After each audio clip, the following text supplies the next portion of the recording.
Like, I feel like even an average episode of Power Rangers had more story than the movie. Yep. Yup.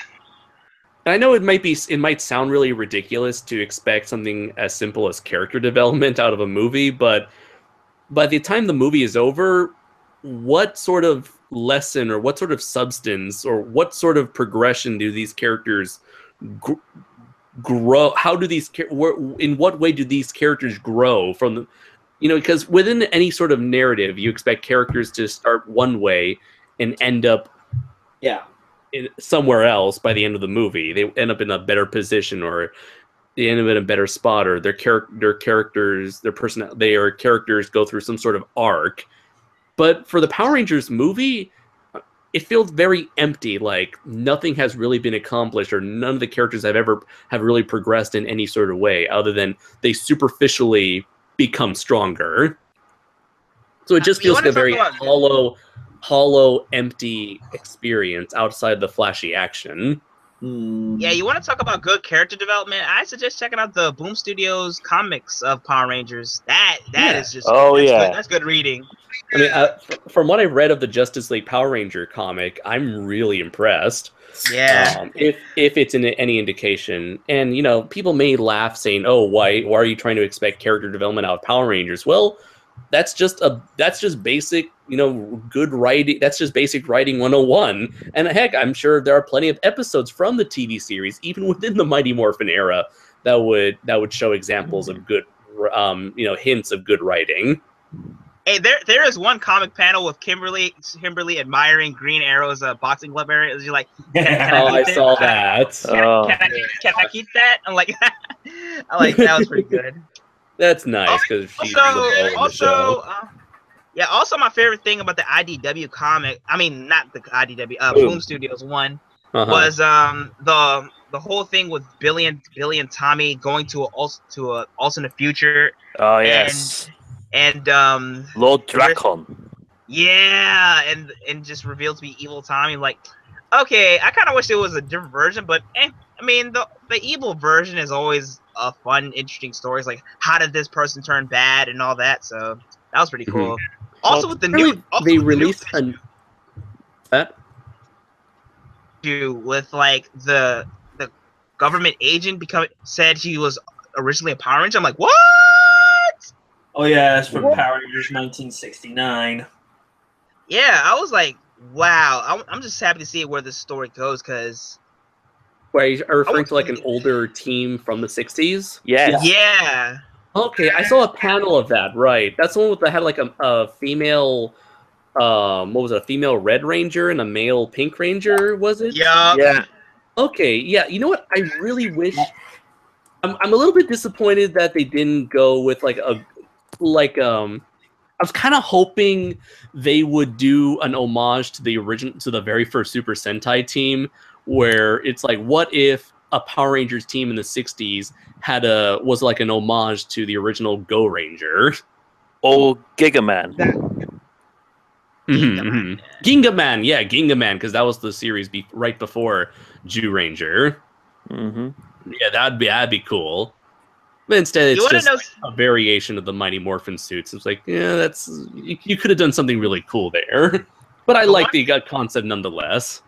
Yeah, the one thing cool that I like with the American version. Well, I'm talking about. Oh, sorry. I just realized Jetman. Jetman, that was the one before Jew Ranger, not Gingaman. Gingaman was the Sentai that became Lost Galaxy. It's so confusing with the names. Yeah, especially because like they switch from Blank Ranger to Blank Man to Blank Jur. Or if you go with Go Kaiju, where they use all the previous Sentai before them. Finally finished that. That was so fun to watch. I've been meaning to check that series out. I've only seen the first episode. I was saying, the one thing that I really admire with the American version, I'm talking about Lightspeed Rescue. The original one, Go-Go 5, they only had 5 Rangers, so America was like, "Fuck that, we making our own Ranger." So they make the Titanium Ranger. So that was pretty smart on their part.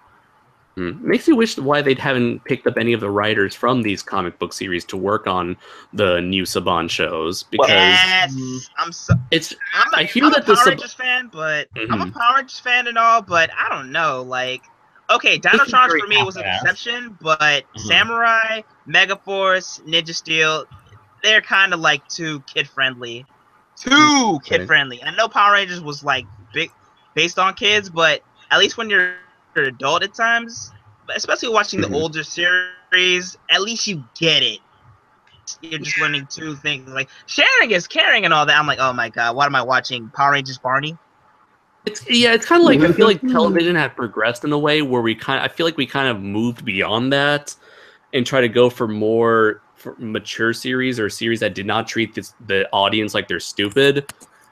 Yeah. And it feels like ever since Saban got this series, Power Rangers was slowly moving away from that childish sense style, or very backwards thinking style of writing, where the whole treating our audience like they're idiots, and having to have very simplistic plots. I feel like throughout the late Saban, early Disney era, and even well into the later Disney era, we had Power Rangers was slowly becoming a better show in terms of overall quality. And then when Saban got Power Rangers back, they're like, okay, we want to go back to our roots. We want to repeat what made Power Rangers popular in the beginning. That's it.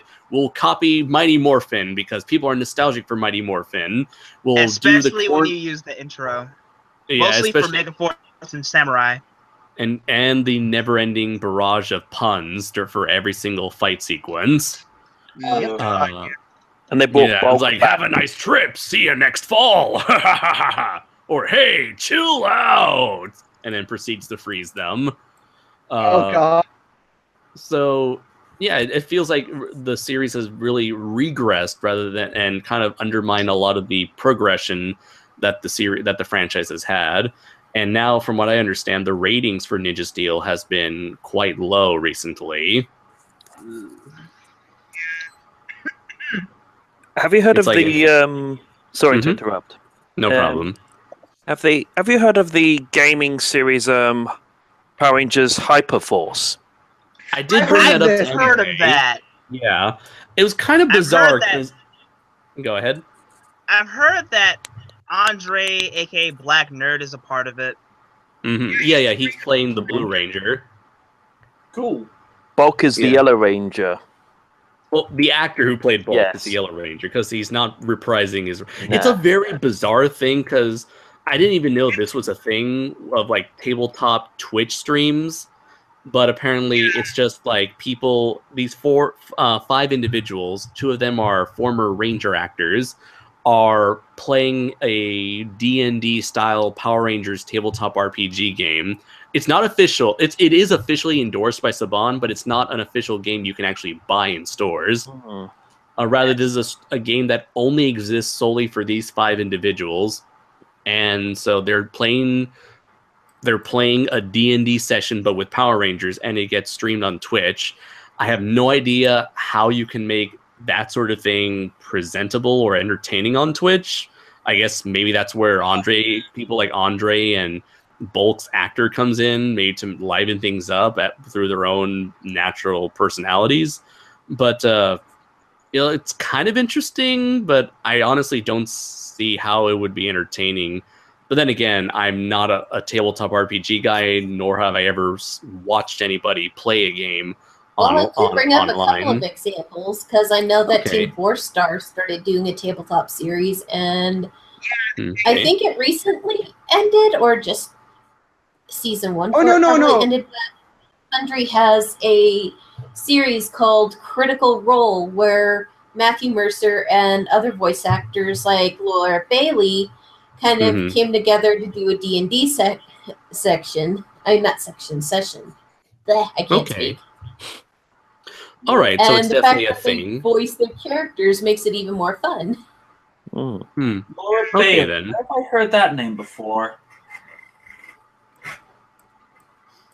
What's she been in?